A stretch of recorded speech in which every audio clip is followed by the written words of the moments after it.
À quelques kilomètres du monastère de Tatef, niché au cœur de l'un des plus beaux panoramas que l'Arménie sait offrir, Barzravan, dans la province du Syunik, est un véritable défi à la nature. Surplombant avec audace un à-pic de 800 mètres au bord des gorges du Vorotan, cerné de crêtes hostiles et déchirées, il semble comme posé là, sur l'unique plateau arable des environs, 273 hectares de terres ingrates, soumises à tous les vents et irriguées d'une eau devenue si rare qu'elle ne permet plus l'exploitation que de quelques parcelles et des jardins potagers. Ils sont encore 88 villageois à s'y accrocher. Ils étaient 146 au dernier recensement en 2011, il n'y a même pas 15 ans. Mais depuis 2020, lorsque les troupes azerbaïdjanaises ont pris le contrôle de la route nationale qui longe la frontière, non loin de là, ils se sont retrouvés quasiment coupés du monde. 4 familles réfugiées du Karabakh sont venues grossir leur rang en 2023, mais malgré ce relatif renouvellement, la situation du village demeure des plus préoccupantes. L'eau potable, ou plus exactement sa raréfaction, constitue l'une des principales causes de cette précarité. Le réchauffement climatique, la baisse des précipitations l'hiver et les sécheresses prolongées à la belle saison provoquent le tarissement inexorable de la seule source qui alimente le village. Ajoutez à cela un réseau de distribution datant de l'époque soviétique et très mal entretenu depuis, l'absence d'unités de stockage, l'eau ne coule plus que très peu l'été lorsque l'on ouvre le robinet, voire pas du tout. Khanoum Hakopian est bibliothécaire à l'école du village. Veuve depuis 2003, elle vit avec sa mère, Asia, ses 2 fils, Arkady et Arthur, ainsi que la femme de ce dernier et leurs 2 enfants. Pour pallier aux pénuries, la famille a installé un réservoir et une pompe électrique dans les sous-bassements de sa maison.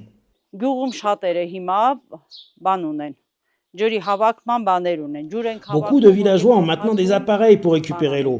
Nous stockons l'eau pour alimenter la cuisine, la salle de bain et les toilettes, ou pour faire fonctionner la machine à laver. Il y a quelques années, avant d'installer le réservoir et la pompe, j'ai cassé 2 machines à laver. La corvée d'eau restait alors la seule solution, remplir des seaux à la fontaine la plus proche. Il fallait les monter jusqu'à l'étage, et puis la machine à laver. Quelle histoire! C'était très difficile de tout faire avec des seaux. Alertée sur la situation de Barzravan, l'équipe Syunik du Fonds arménien de France s'est rendue sur le terrain. Une deuxième source existe à 3 km du village, il faudrait la raccorder au réseau. Un projet a été lancé qui doit permettre son captage et son raccordement. En parallèle, la construction d'un bassin de rétention permettra d'assurer le stockage de l'eau potable et l'alimentation en continu et à l'année des 32 foyers du village. Soumise à l'approbation de Bordeaux Métropole dans le cadre de ses actions de solidarité internationale ainsi qu'à l'agence de l'eau Adour-Garonne, le projet a été agréé à l'automne 2024. Son coût total est de 115 000 €, travaux et installations matérielles compris.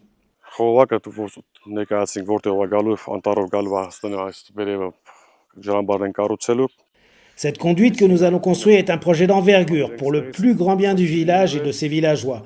Nous manquons d'eau. Le tracé prévoit de traverser la forêt jusqu'au nouveau réservoir que nous construirons à la place du répartiteur qui se trouve derrière moi. Il sera constitué d'une structure en béton de 25 mètres cubes qui changera la vie quotidienne de tous les habitants. Nous commencerons les travaux dans les prochains jours. Je ne peux pas dire exactement combien de temps ils dureront, mais je ferai en sorte que chacun puisse avoir de l'eau le plus rapidement possible. S'il y a de l'eau, il y a de la vie. Nous pourrons recevoir des gens de l'extérieur, ou même des touristes qui pourront venir boire, aller aux toilettes ou se laver les mains. L'eau, c'est la vie. Dans son jardin potager, Asia, la mère de Khanoum, surveille ses semis.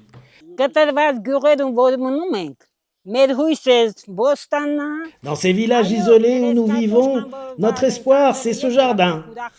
Nous avons planté des pommes de terre, la pluie est arrivée et nous devrions avoir une récolte suffisante pour subvenir à nos besoins. Mais si l'été est sec, alors le villageois n'est plus rien. C'est une grande joie dans notre pays lointain dont personne ne se souvient de vous voir ici aujourd'hui pour lancer ces travaux. Je ne sais comment vous remercier. Notre espoir, c'est aussi l'eau. S'il y en a, notre vie sera meilleure et le village ira mieux.